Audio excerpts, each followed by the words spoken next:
माँ दुर्गा की दूसरी शक्ति ब्रह्मचारिणी की पावन कथा। माँ दुर्गा की नौ शक्ति का दूसरा स्वरूप ब्रह्मचारिणी का है। यहाँ ब्रह्मा का अर्थ तपस्या से है। माँ दुर्गा का यह स्वरूप भक्तों और सिद्धों को अनंत फल देने वाला है। इनकी उपासना से तप, त्याग, वैराग्य, सदाचार और संयम की वृद्धि होती है। ब्रह्मचारिणी का अर्थ तप की चारिणी यानी तप का आचरण करने वाली देवी का यह रूप पूर्ण ज्योतिर्मय और अनंत भव्य है। इस देवी के दाएं हाथ में जप की माला है और बाएं हाथ में यह कमंडल धारण किए है। पूर्व जन्म में इस देवी ने हिमालय के घर पुत्री रूप में जन्म लिया था और नारद जी के उपदेश से भगवान शंकर को पति रूप में प्राप्त करने के लिए घोर तपस्या की थी।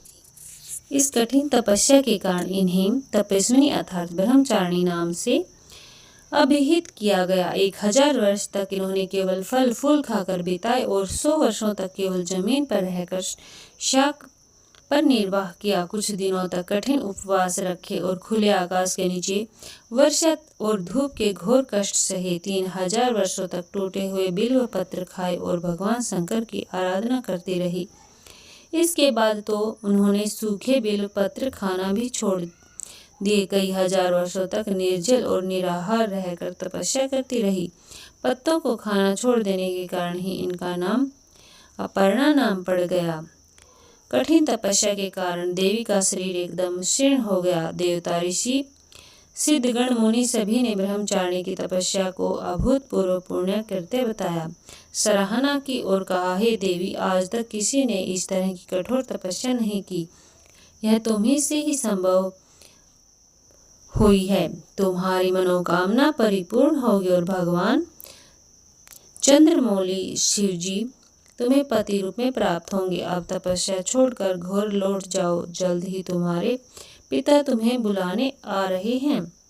इस देवी की कथा का सार यह है कि जीवन के कठिन संघर्षों में भी मन विचलित नहीं होना चाहिए। माँ ब्रह्मचारिणी देवी की कृपा से सर्व सिद्धि प्राप्त होती हैं। दुर्गा पूजा के दूसरे दिन देवी के इस स्वरूप की उपासना की जाती है। माता ब्रह्मचारिणी की जय हो। जय माँ अम्बे, जय माँ दुर्गी। माता की कथा पूर्ण होती है और माता आप सभी की सभी मनोकामनाएं पूर्ण करे। जय माँ अम्बे।